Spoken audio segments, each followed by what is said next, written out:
अस्सलाम वालेकुम मुहब्बे वतन पाकिस्तानियों। आज पाकिस्तान के हवाले से बहुत ही अहम 12 पेट्स जो हैं वो मंजर आम पर आ चुकी हैं। कंपनी ने फ़ैसला कर लिया है कि अब किसको इलेक्शन में जाने देना है, किसको रोकना है, और नया 10 साला मंसूबा जो है वो तैयार हो चुका है। इसके अलावा क्या पीटीआई को बल्ले का निशान मिलेगा, और अब काजी फ़ायज़ ईसा क्यों हंगामी बुनियादों पर नवाज शरीफ की नाअहली को ख़त्म करने जा रहे हैं। आखिर इस टाइम पर पाकिस्तान की सियासत जो है उसमें चल क्या रहा है। तो मैं आपको याद करवाती चलूं कि मरियम नवाज ने कहा था कि नून लीग के लिए सब कुछ उस वक्त अच्छा होगा जब काजी फ़ायज़ ईसा चीफ जस्टिस ऑफ पाकिस्तान बनेंगे। तो आपने देख लिया, सब कुछ उनके लिए तो ठीक हो रहा है। इन चोरों को फेवर देने के लिए ही तो काजी फ़ायज़ ईसा को लाया गया था। और अब आपने देखा कि आज अटॉर्नी जनरल उन्होंने खुद जो है वो चीफ जस्टिस से इस्तदा की कि नवाज शरीफ और जहांगीर तरीन की नाअहली जो है वो उसको ख़त्म कर दिया जाए।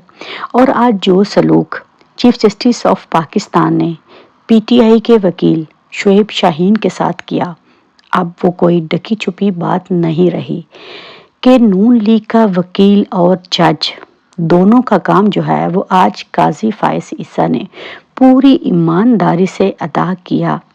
लेकिन शायद वो ये नहीं जानते कि तारीख गद्दारों को हमेशा जो है वो याद रखती है।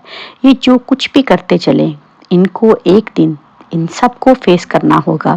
और दूसरी तरफ एस्टेब्लिशमेंट जो है वो ये कोशिश कर रही है कि सदर आरफ अलवी जो हैं उनको मजबूर किया जाए कि वो पाकिस्तान में एमरजेंसी जो है वो लगा दें, क्योंकि सदर आरफ अलवी अगर चाहते तो इमरान खान इस हद तक जो है वो ना पहुंचते, क्योंकि सदर के पास बहुत से ऐसे एहतियारात होते हैं जिनका इस्तेमाल करके वो किसी भी मुजरम को बरी करवा सकते हैं। ना तो इमरान खान ने कोई जुर्म किया है, लेकिन ये लोग तो इमरान खान पर फर्द जुर्म आयद करने के लिए पूरी तरह जो है वो बजीद हैं। इसीलिए अब ये कोशिश की जा रही है कि अगर आरफ अलवी जो हैं वो तैयार हो जाते हैं तो मुल्क में मुआशी इमरजेंसी लग जाएगी, इलेक्शन नहीं होंगे।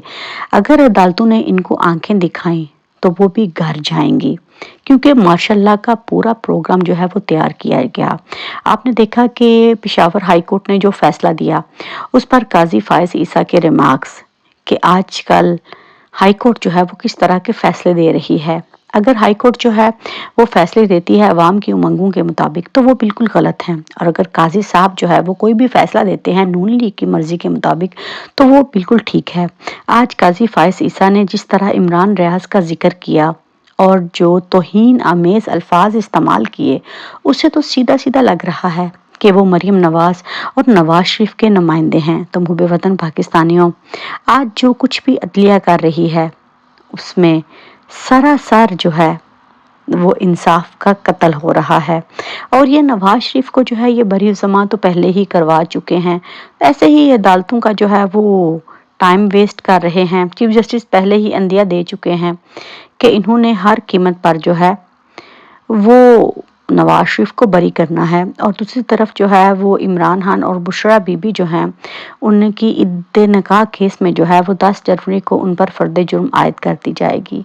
एक तरफ अदलिया हुक्म देती है कि इमरान खान को छोड़ दो, दूसरी तरफ जो है चीज़ों को उतना लेट कर दिया जाता है ताकि आने वाले दिनों में जो हैं वो हालात इस तरह के पैदा किए जाएं कि इमरान खान के ऊपर कोई नया केस या नई फर्द जुर्म जो है वो आयद हो जाए। ये सारी डील जो है ये इमरान खान के वकील दे रहे हैं। मैं इस बात से बिल्कुल भी मुत्तफिक नहीं हूँ। इमरान खान के वकील अगर ईमानदारी से इमरान खान का केस लड़ते तो हो ही नहीं सकता था कि ये काजी जैसे टाउट जो हैं ये कानून और आइन की इस तरह धज्जियाँ उड़ाते। तो मुझे वतन पाकिस्तानियों, ऐसे ही इमरान खान जो हैं वो आपकी और मेरी वजह से इस टाइम पर जेल की सलाखों के पीछे हैं। उसका तो कुछ नहीं जाएगा, लेकिन सोचिए हमारा क्या होगा। मुल्क में मार्शल लॉ लगने जा रहा है, मुआशी इमरजेंसी की बातें हो रही हैं, क्योंकि अज़ाइम पाकिस्तान को तबाह करने हैं। और ये अज़ाइम उस वक्त तक पूरे नहीं होंगे जब तक इमरान खान जिंदा है, क्योंकि ये लोग जानते हैं قوم پیچھے ہٹنے کو تیار بالکل بھی نہیں ہے۔